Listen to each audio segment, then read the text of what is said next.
Can you cut crime by being kinder to criminals? Cheers for coming. It's really good to see you, Paul. Take care. Can you prevent violence by giving more help to troubled children? Are you alright? Yeah, it's just complicated. As the rest of the UK has struggled with rising levels of knife and gun crime, Scotland says its public health approach has dramatically reduced violence. They say a leopard can't change its spots, right? But a leopard can change. If we can prevent the crime in the first place, you don't need to have all these victims. With cities like London and Birmingham now adopting this approach, Panorama's been given unique access to Scotland's violence reduction unit. I just want to know if this is something that happens more often than you'd like. Tonight on Panorama, I've come to Scotland to investigate what the public health approach really means and whether it really works.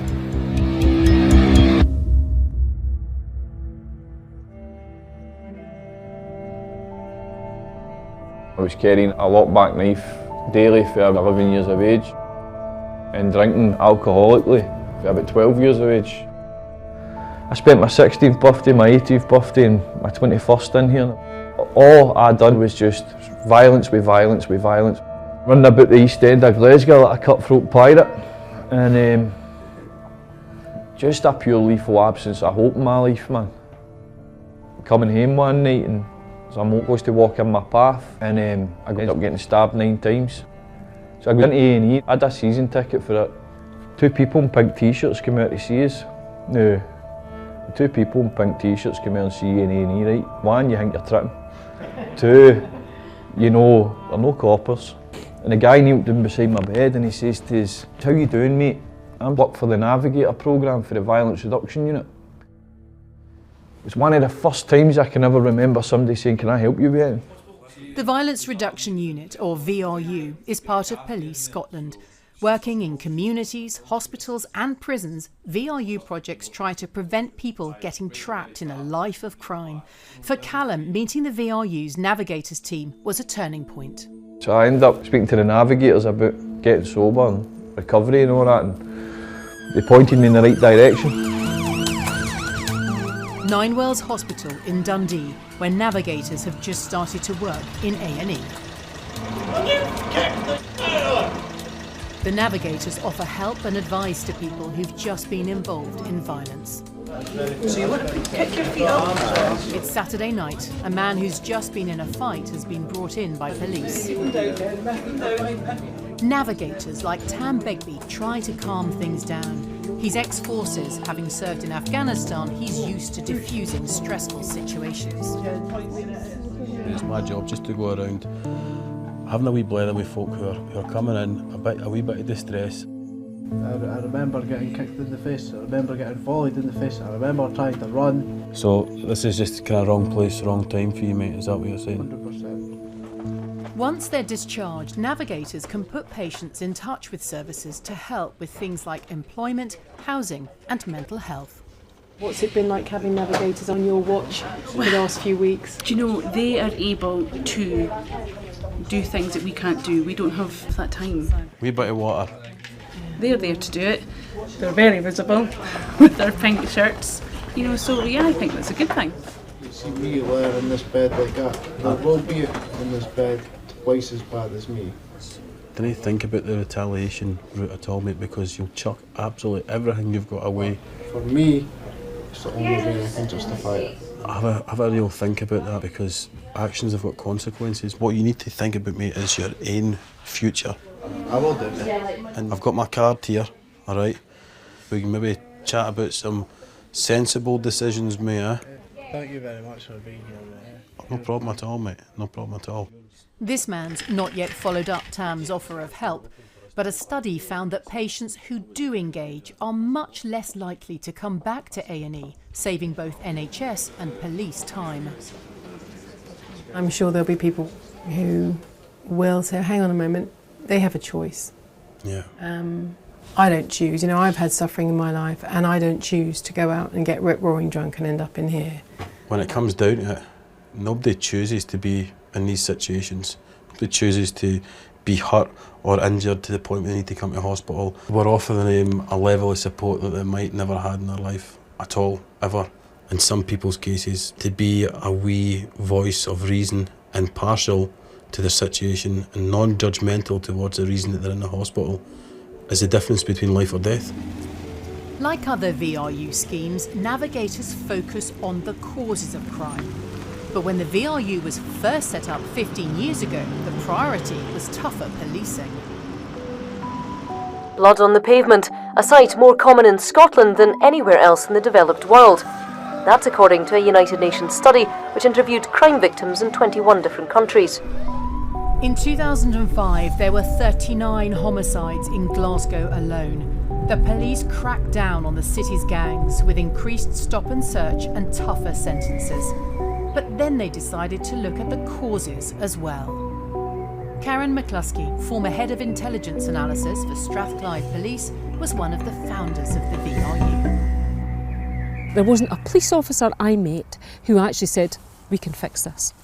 They said, look, we can keep a lid on the pot, we can absolutely arrest people, but that's not fixing it. So we sort of really started to look at it like a public health issue, like a disease.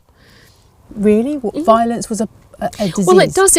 We started to look about how it was transmitted. You know, you're brought up in an angry, aggressive home, so you almost become infected. And so we started to look at like what would prevention look like. This new public health approach seemed to be working in some American cities. Violence could be reduced, they hoped, by treating offenders with compassion and offering them more support.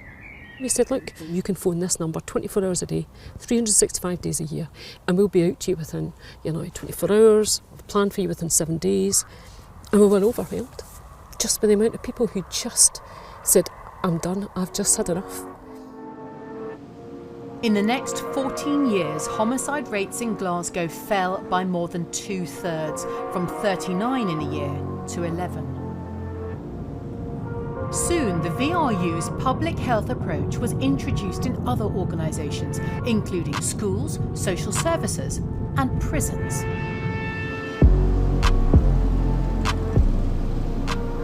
Palmont Young Offenders Institute, just outside Edinburgh. Since 2008, youth crime in Scotland has almost halved. These teenagers are a priority for the VRU. What's the longest you've been in? I got a 6 year sentence. 6 years? Was that for that serious assault, right? Stabbing. Since the Navigators stepped into Callum's life, he's become a mentor. His visits are part of a 2-week course offered to all inmates here. All credit to Callum for making the choice to turn his life around, and he would happily say that he needed support. I mean, I need support in my daily life, do you know what I mean? I'm meant to be a police officer, I'm meant to be an adult. I need support, we all do. Julie's a police officer who works inside Palmont to try to prepare these young men for life on the outside. What support would you be looking for on release? Maybe it needs more awareness and maybe more groups like that to help the guys have a structure and routine, something that gradually reinstates them back into community so they don't go back to what they were doing before. So far, around 300 young men have been through the course. Palmont says they re-offend much less than those who haven't, though the programme hasn't yet been independently evaluated. Can I come in and see your... yeah? Reese is 9 months into a 2-year sentence for knife crime. I stabbed somebody, so I was one of the lucky ones. In what sense? I didn't kill the person I stabbed. I could have put that knife a millimetre higher or lower or however, and it could have been the end of him, and I could be looking at, instead of 2 years, 20. What were your circumstances at the time? I grew up in secure units and in caring, things like that, so I'm familiar with this sort of environment. So my mum has been in prison all her life. I've seen my mum once since I've come in here, and it was an inter-prison visit, so it was a visit with another prisoner. So. Reese, that's so tough. I mean, just. Yeah, but it's true, innit? So I still wake up every morning and I'm still behind bars. I'm reminded every day of what I've done. But what's Palmont given you then, and all the help you've had from Julie and the team? It's changed my mindset on violence, on drugs, alcohol, even alcohol. So alcohol was my best friend, you know what I mean? Just to get rid of what's going on in there. So just everything's changed. As inmates get closer to release, some get offered individual help by specialist police teams. How long has you been in there? 19 months. 19 months you've done in here. It's a long time, pal. Lindsay's been a police officer for 28 years. She works with Kevin, a former armed robber and heroin addict. They're part of Violent Offender Watch, or VOW, a police team trying to cut reoffending rates. Cheers for coming. It's really good to see you, pal. Kevin and Lindsay are heading to Edinburgh to pick up 18-year-old Jordan, not his real name, who was released on bail from Palmont yesterday. He's been bailed to his granny's address. So because he got released on the supervised bail, he has to adhere to conditions. One of these conditions is checking in with his social worker, and today he's late. Right, we'll just go straight to the car, right? Which is where Kevin and Lindsay step in. So we're going to take you up to Grindley Court here. He'll probably want to just see you for 5 minutes just to touch base with you. Jordan's bail conditions mean he's also on a curfew. He has to be home all night from 7 p.m. The team have found that intensive support in the first few days makes the biggest difference in cutting reoffending. After spending most of the day with Jordan, Kevin and Lindsay are taking him home. So when you buy this pizza tonight, you said you were getting juice. Is that alcohol free? Aye. It's just for the cost and that's much appreciated. Listen, you look after yourself. Right, look after yourself, pal, alright? I'll be in touch, pal, alright? I'll give you a phone, alright? Just as long as you're there to receive the call. Hopefully what we've done today has took a bit of stress away, but within the next 72 hours it could change.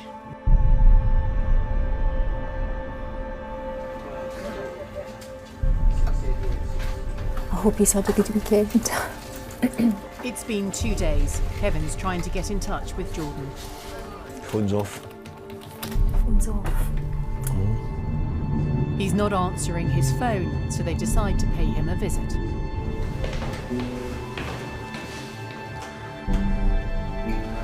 How you doing, mate? Alright? Cool. So how was the weekend? You get a pizza? Aye. I went for my first pint yesterday too. Your first pint, how was that? It was alright, right. Had a few games of pool and that. Right. Was that your first legal pint? Aye, obviously.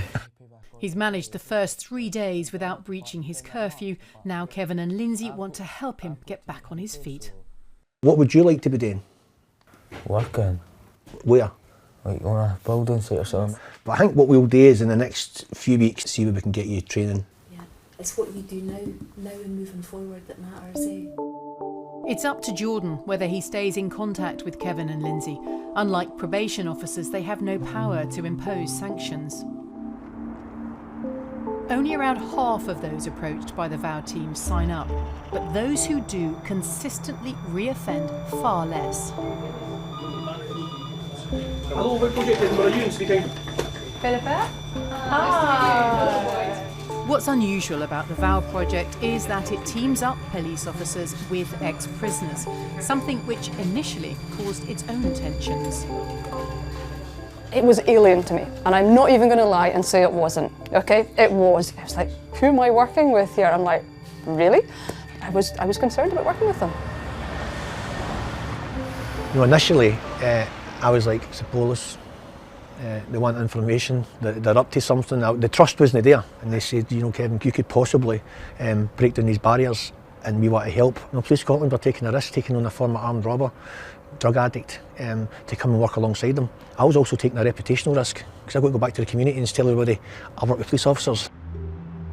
An independent study found that involving ex-cons doubled the numbers who engaged, leading to an 80% reduction in reoffending. The VOW project estimates that's meant savings for police, courts and the prison service of around £8 million.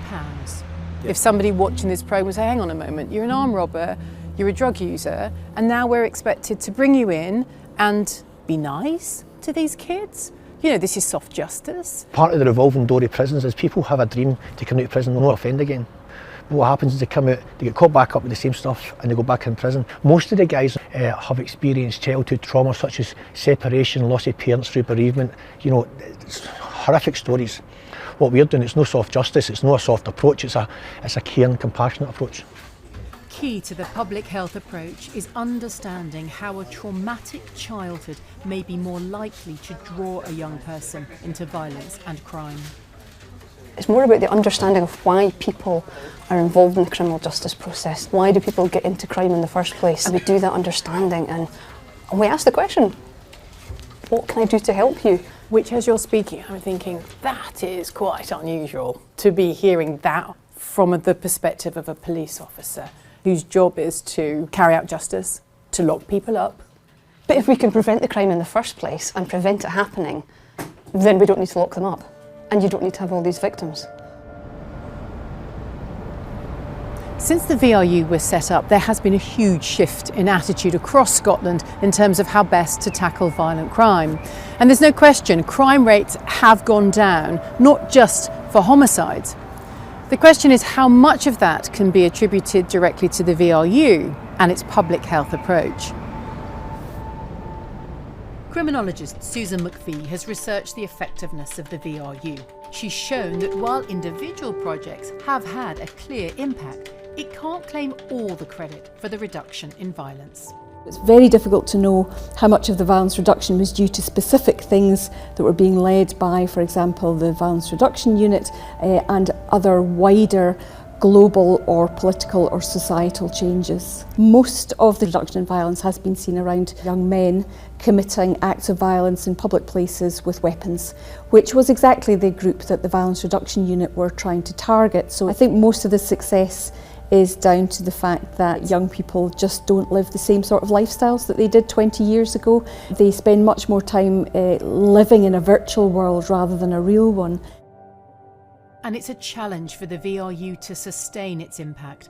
After dramatic falls in its first decade, in the past few years, violence has been creeping up again. Thank you very much. Niven Rennie is the director of the Violence Reduction Unit and a former superintendent with 30 years policing experience. Why is violent crime going back up again? If this has been so successful, are you not concerned that these figures appear to be on an upward trend? I wouldn't sit as director of the Violence Reduction Unit and not be concerned, but not to the stage that I think Scotland is falling back to where we were in 2005. I think we need to recognise where we were. But it does look like it's not just a spike, that it has been going up in the last few years, hasn't it? We've just gone through so many years of austerity, so public sector services have been cut. The gap between rich and poor has become wider. And there's numerous studies that shows when the gap is wider, the violence goes up. If we want to make a long-term change, we need to address the social ailments that are facing the country. No longer a lock them up and throw away the key approach, but a mindset which says we're going to give people opportunity. We're going to invest in deprived communities. We give people that equality that they're looking for.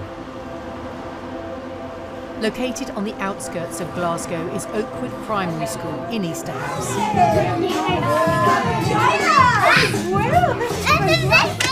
It's the heart of a community which has been transformed in the past 15 years. The area used to be notorious for its gangs. At one point, around 55 were terrorising local streets. It's still one of the most deprived areas of the UK, but violence here has dramatically fallen. This area here where the school was built actually is an area where they would have pitched battles. There would be the gang fights that would occur up and down the slopes here that the school was built on and into that area there.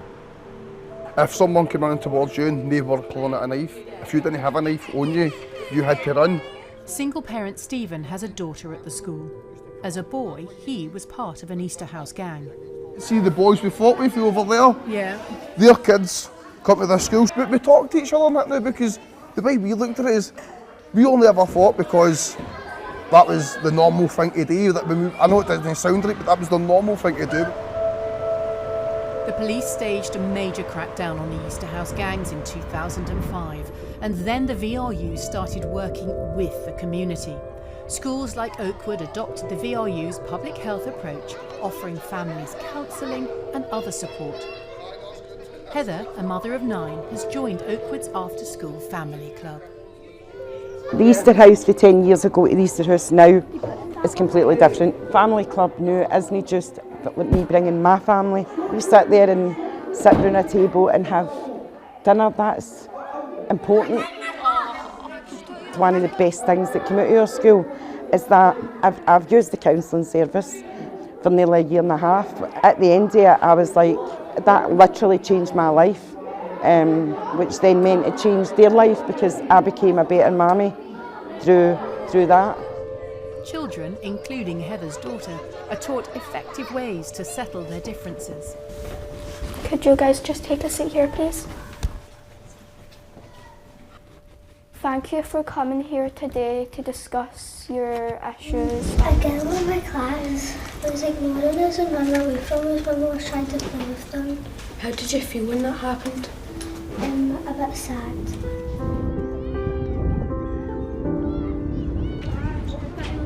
Morning. Okay, can we get these hoodies off, please? Blazers on. Across Scotland, many schools have adopted the VRU's public health approach. 10 years ago, the head of education in Glasgow told all schools to change the way they deal with students. She said they had to be more nurturing. Good morning. How are you today? You had breakfast? Here in West Glasgow, Drumchapel High has a programme called Second Start Breakfast. Latecomers are welcomed rather than being told off. Morning. How are we?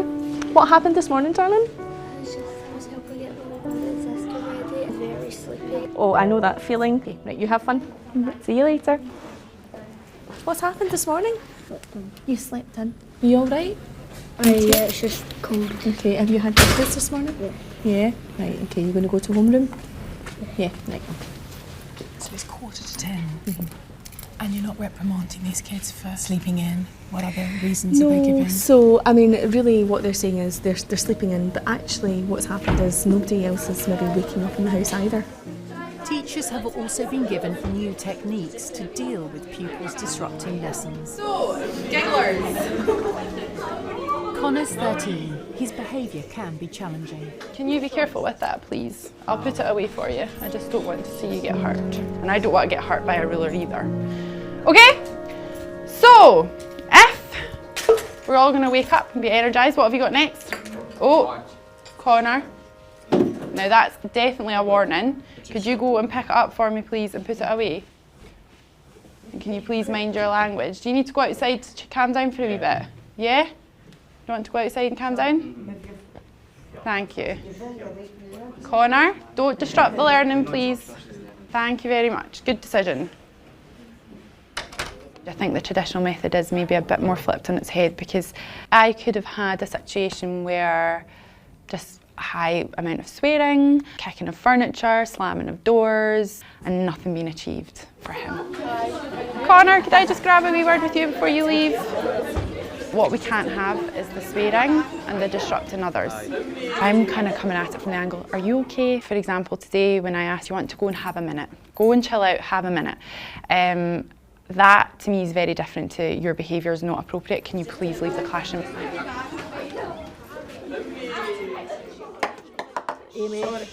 Amy's 14 and can also struggle in the classroom. But the school offers a special learning and development room for young people who need extra support. I couldn't handle being in classes as much as like everybody else could. You've not got so many people like, screaming in your ear, and like, the teacher can help you a lot more than what you can in an actual normal classroom. Which person related to Christmas was born in this year? Jesus! In first year when I was in school, I lost my granny, and it kind of got to me where they just try to help me as much as they can. Like they could have literally kept me out like, in first year or second year, but they still kept me on because the way they see it is they want to help us instead of just flinging us out where we're just going to end up to nothing. A child who's excluded before they're 12 is 4 times more likely to be in prison by the time they're 22. And all Scotland schools have been encouraged to stop excluding children.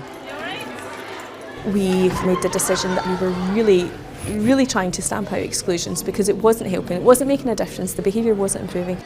At Drumchapel High, exclusions have now dropped from over 350 a decade ago to just 9 temporary exclusions last year.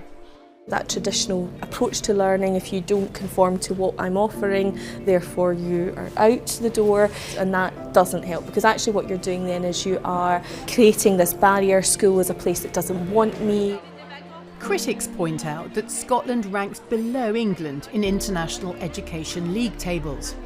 But its exclusion rates, both temporary and permanent, have dropped dramatically in the past 10 years, while English exclusions have steadily risen. It's clear Scotland has become very different from the rest of the UK in terms of how it tackles both violent crime and manages behaviour in schools. But south of the border, several police forces are now setting up their own VRUs. You've had lots of politicians coming up here. You're being asked to go down and speak across the UK. What are the most important things that need to be done elsewhere in the UK to follow your lead? I think narrative has to change. It has to be a more understanding, compassionate narrative, and the education programme is so important. You need to make sure that young people are growing up with this anti-violence message. I've been to a lot of violence reduction units down south, and they all get it, and they all want to make a difference, and they all say it can be applied there. But different cities have different challenges. I don't think it's the right thing to say that you can take a model from another jurisdiction and just apply it anywhere else. Some of the solutions and strategies that were developed were based on a really strong understanding of what the underlying problems were. So I think it would be suitable to take a public health approach to reducing violence in other jurisdictions, but you couldn't necessarily achieve the same level of success with what happened in Scotland. And she points out that Scotland itself still has a long way to go. Scotland's gone from having a very high violence rate to a violence rate that's actually much more comparable with other countries. Scotland still has a higher assault rate than England and Wales, so we haven't cracked the violence problem. One person who has benefited from the public health approach is Jordan. It's been 3 months since Kevin and Lindsay first met him. How you doing, mate? All right? And he's still on the programme and staying with his gran. Phil, how's your weekend? It's fine, just staying in. Staying in? I stay in, go to snooker, go to the gym, go for a swim, and that's basically it. What help have they given you that you might not have had otherwise? They took me to an appointment, made sure I got there. If I want to phone and talk, if I was angry or whatever, take me out for a coffee and that, just to basically speak. It's got a chance to prove itself now. We've got him off the streets, that's the main thing. I feel like it took me to go to prison and come back out to get that support. Faced with a violent crime epidemic, Scotland threw convention out of the window and adopted a more radical and more compassionate approach. The VRU challenges every level of Scottish society to think differently about violence and its root causes, to treat it not just as a matter of criminal justice, but crucially as a public health issue. There are still questions to be answered as to whether the success of the Violence Reduction Unit can be sustained in Scotland and indeed replicated across the rest of the UK. But the people in Scotland I've spoken to believe passionately that this public health approach will help a generation of children and young people to escape that cycle of violence their parents lived through.